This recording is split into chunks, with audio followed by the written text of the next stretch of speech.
Hello students, आपके बीच doctor N के Sharma NKS learning campus में आप सभी का हार्दिक स्वागत है। मित्रों, जैसा कि हमने कहा था कि धार्मिक आंदोलन और धार्मिक आंदोलन से जो प्रश्न बन रहे हैं वो जैन धर्म, बौद्ध धर्म, यहाँ से ज़्यादा प्रश्न बन रहे हैं। और भगवत सेव से अब क्वेश्चन ज़्यादा नहीं बन रहे हैं, लेकिन फिर भी इसको भी हम बता देंगे आप लोगों को।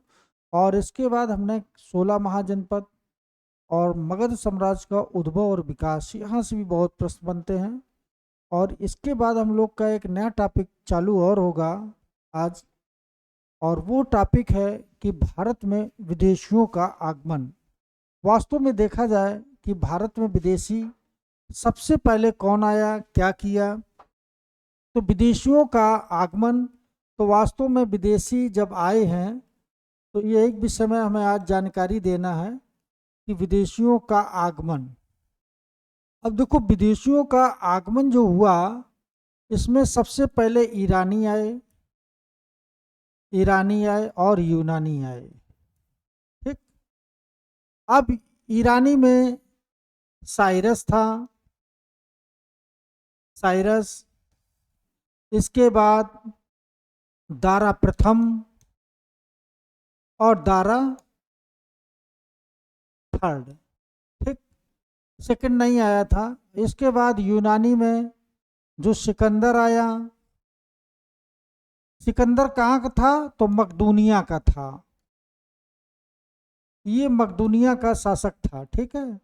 तो जब सिकंदर भारत में आया तो याद रखना कि उस समय यहाँ का राजा पोरस था और पोरस को इसने हरा दिया था। तो वास्तव में देखा जाए कि ईरानी जब भारत में आए तो इन लोगों ने भारत पर जब आक्रमण किया और यहाँ से बहुत सी चीज़ें इन लोगों ने ग्रहण करके अपने देश में पहुँचाई, और हम लोगों ने भी इनसे बहुत सी चीज़ें एग्जर करी, ली। अब देखो, इसमें हम आपको बता दें क्या क्या है।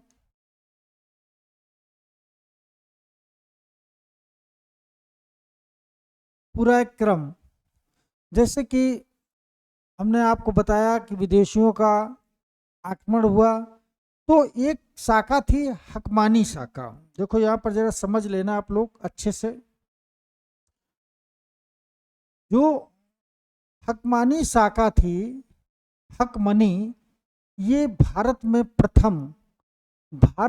प्रथम विदेशी थे। और विदेशियों का आक्रमण यानी जब होता तो ईरान के ये लोग थे। और काजा हकमनी वंश के संस्थापक था। कौन था? तो साइरस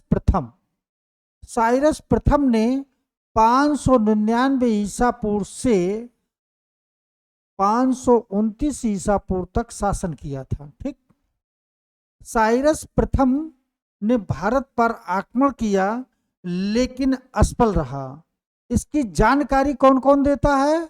तो हेरोडोटस, एरियन और स्ट्रोबो, ये तीन ऐसे इतिहासकार थे विदेशी जिनने ये जानकारी दी कि इसने, साइरस ने आक्रमण तो किया भारत पर लेकिन ये असफल हुआ। तो अब असफल ये हो गया, इसके बाद इसका उत्तराधिकारी है दारा प्रथम ने जब भारत पर आक्रमण किया है तो कहा जाता है ये इसका पहली बार सफलतापूर्वक आक्रमण हुआ और ये सफल हुआ। यानी कि वास्तव में देखा जाए दारा प्रथम ये सफल हुआ और इसके बाद इसने भारत पर शासन किया। और इसके अभिलेख जो मिलते हैं 3, ये जानकारी देते हैं कि वास्तव में दारा प्रथम भारत में पहला ऐसा विदेशी ईरानी था जिसे यहाँ सफलता प्राप्त हुई। और कहा जाए ये सिंध नदी के तटवर्ती भारतीय भूभाग पर इसने कब्जा कर लिया। अब देखो, इसके 3 अभिलेख भी मिलते हैं। अभिलेख कौन है?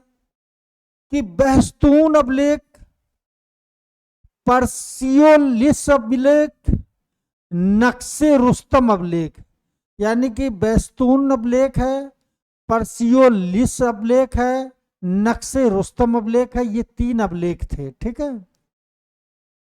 तो ये 3 अभिलेख से जानकारी प्राप्त होती है कि दारा प्रथम ने यहाँ सफलता प्राप्त कर ली, और इसी दारा प्रथम की प्रेरणा से मौर्य वंश का एक शासक था जिसका नाम अशोक था, जो कि भारत का महान शासक के रूप में जाना जाता। उसने दारा प्रथम से ही प्रेरणा लेकर अभिलेखों द्वारा इतिहास लिखने की परंपरा की नींव डाली थी। अगर ये क्वेश्चन कभी भी बनता है कि अशोक ने अभिलेखों द्वारा इतिहास लिखने की परंपरा किसकी प्रेरणा से ली है, तो दारा प्रथम, और दारा प्रथम ये ईरानी था। ठीक है, तो ये चीज याद रखना। दूसरी चीज, अगला देखिए,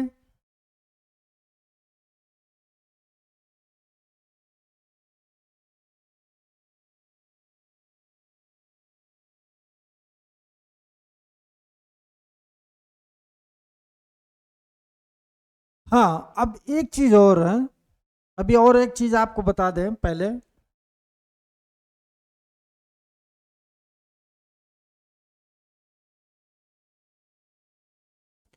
दारा तृतीय, अब देखो दारा तृतीय के विषय में भी जान लो कि दारा प्रथम के बाद दारा तृतीय आया।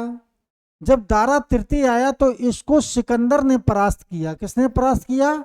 सिकंदर ने परास्त करके भारत में ईरानी जो आधिपत्य था उसको समाप्त कर दिया। ये कई बार क्वेश्चन पूछा गया कि सिकंदर ने जब आक्रमण किया तो कौन एक ईरानी शासक को परास्त करके भारत में यूनानी साम्राज्य की नींव रखी थी? तो दारा तृतीय था। दारा तृतीय को परास्त किया और इसके बाद एक नवीन वंश की नींव डाली, और वो वंश कौन था? तो यूनानी, यानी यूनानी वंश का एक शासक आया जिसको हम सिकंदर महान के रूप में जानते हैं। और ये कहाँ का शासक पहले था? मकदूनिया का शासक था। सिकंदर प्रथम, जो देखो याद रखना, सिकंदर जो था ये मकदूनिया का शासक था, और कहा जाए वहां उसको सफलता मिली। इसके बाद भारत में इसको एक बहुत बड़ी सफलता मिली थी।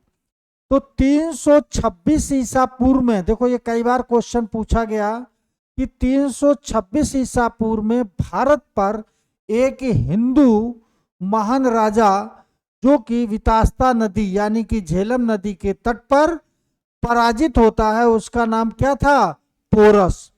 पोरस को ये पराजित कर देता है, और कहा जाए कि सिकंदर ने 326 ईसा पूर्व में बल्क यानी बैक्टीरिया पर अधिकार कर लिया। और इससे क्या कहा जाता है? हाइडे स्पीच कहा जाता है। क्या कहा जाता है? किस युद्ध के नाम से जाना जाता है? तो हाइडे स्पीच युद्ध के नाम से जाना जाता है। अब देखो इसके बाद तक्षशिला का शासक एक अंबी था। तक्षशिला पे एक अंबी नामक व्यक्ति जो है शासन कर रहा था। उसने सिकंदर की जब ये देखा कि ये एक महान शासक है, इससे हम युद्ध नहीं कर पाएंगे, तो उसने आत्मसमर्पण कर दिया। तो ये चीज याद रखना। लेकिन पोरस ने युद्ध लड़ा था। जब पोरस ने युद्ध लड़ा तो जब पोरस को झेलम नदी के तट पर पराजित कर दिया जाता है। और एक चीज और याद रखना कि जब पोरस पराजित हो जाता है तो बंदी बनाकर जिस समय सिकंदर के पास ये इसकी सेना लेके पहुंचते हैं, तो सिकंदर उससे ये कहता है, बोलो पोरस अब तुम्हारे साथ क्या किया जाए। तो मित्रों याद रखना, उसने यही कहा था कि एक हारा हुआ राजा अब क्या बताए, जो आपको उचित लगे एक राजा को वही मेरे साथ न्याय करे, क्योंकि मैं तो हार चुका हूं। अब जो तुम्हें उचित लगे वही मेरे साथ व्यवहार करो। मित्रों याद रखना, इस बात से सिकंदर बहुत प्रसन्न हुआ और उसने पोरस को माफ कर दिया, उसका साम्राज्य वापस कर दिया और अपने स्वदेश वापस लौट जाता है। इसने यहाँ पर 2 नगरों की स्थापना की थी। तो नगर कौन से बनाए? एक नकैया नगर था जो कि विजयनगर के नाम से जाना जाता है। नकैया नगर यानी कि विजयनगर के नाम से, और दूसरा अपने घोड़े के नाम से बुकाफेलो। तो बुकाफेलो नगर बसाया। ये 2 नगर इसने भारत में बसाए थे। और 323 ईसा पूर्व में इसकी बेबीलोन में मृत्यु हो जाती है। तो सिकंदर वास्तव में एक महान राजा था। जिस समय पोरस पराजित होता है, बंदी बनाकर जब पहुंचता, तो वास्तव ने ऐसा प्रश्न किया और पोरस ने भी वही जवाब दिया। पोरस ने तो ये कहा कि आज अगर आप चाहें तो मेरे टुकड़े कर दें, या आपकी जो भी इच्छा बंदी बनाकर अपने स्वदेश ले जाएं, या आप यहीं पर मृत्युदंड दे दें। आप जो भी चाहें वो आप कर सकते हैं, क्योंकि आप एक महान राजा हैं और हम पराजित आपसे हो चुके हैं। आपकी जो इच्छा हो वो मेरे साथ व्यवहार करें। यही बात सुनकर वास्तव में सिकंदर प्रसन्न हुआ और उसका राजपाट वापस करके अपने स्वदेश लौट जाता है। तो ये चीज आप लोग याद रखना। इसके बाद और एक चीज आप लोग जान लेना कि वास्तव में विदेशी जब आए हैं तो इनने बहुत चीजें यहाँ पर दी हैं। बहुत सी चीजें, कौन कौन सी दी हैं चीजें, जरा इसके विषय में बता दें हम आपको।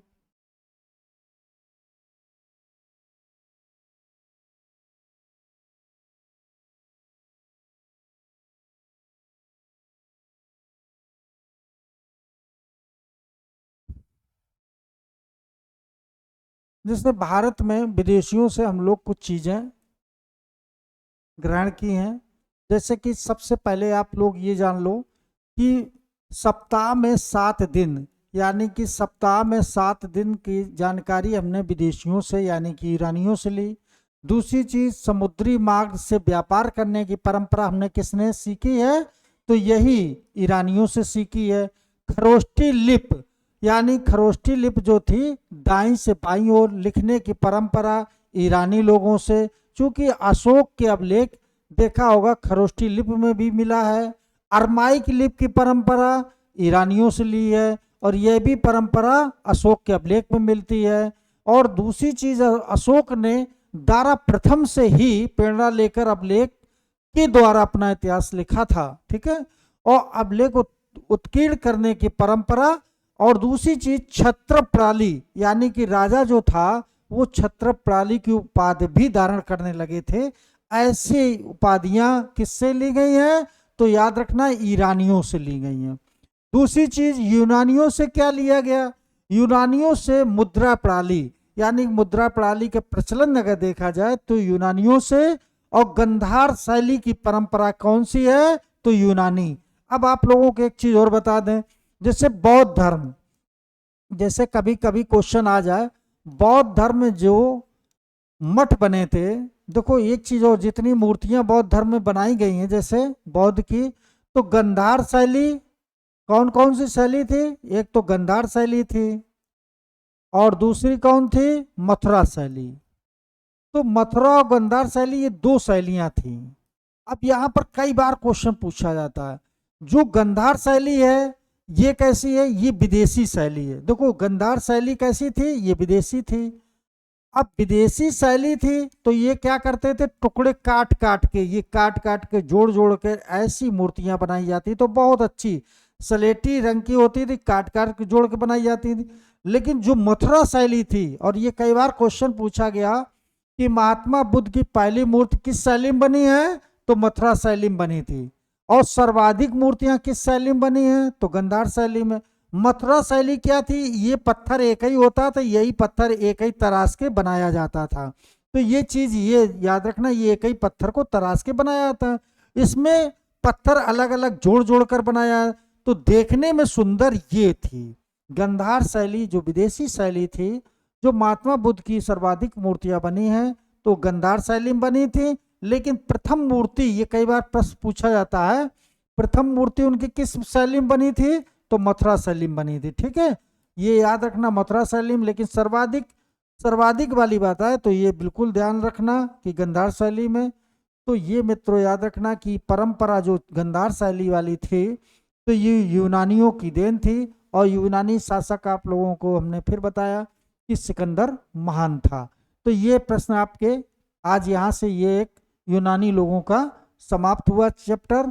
अब इसके बाद हम लोग वास्तव में अब एक बहुत महत्वपूर्ण टॉपिक स्टार्ट होने वाला है, जो कि चंद्रगुप्त मौर्य का अब शासन प्रशासन के विषय में हम लोग जानकारी देंगे कि वास्तव में चंद्रगुप्त मौर्य कैसे राजा बना, इसके पीछे क्या कारण था। और उसके विषय में हम लोग चर्चा करेंगे कि वास्तव में कभी उसने सोचा नहीं था कि हम एक दिन राजा बनेंगे, क्योंकि एक पशुपालक के यहाँ इसको पाला पोसा गया, क्योंकि इसके भाइयों ने इसको बेच दिया था।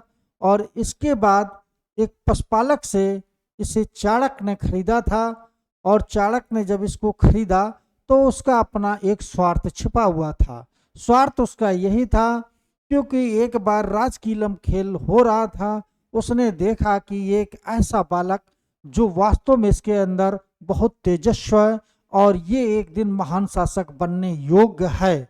तो इसने इसी वजह से उससे प्रस्ताव रखा कि तुम्हारा मालिक कौन है, तुम्हारा पिता कौन है, मुझे बताओ, हमें तुम्हें लेना ही है। तो इस वजह से उसने बताया सब। तब वही जो पशुपालक था उसके यहाँ जाता है और कहा जाए 1000 का सपड़ में उसको खरीद लेता है। और चाणक्य ने ऐसा क्यों किया था? क्योंकि घनानंद ने चाणक्य का अपमान किया था, उसका उससे बदला लेना था।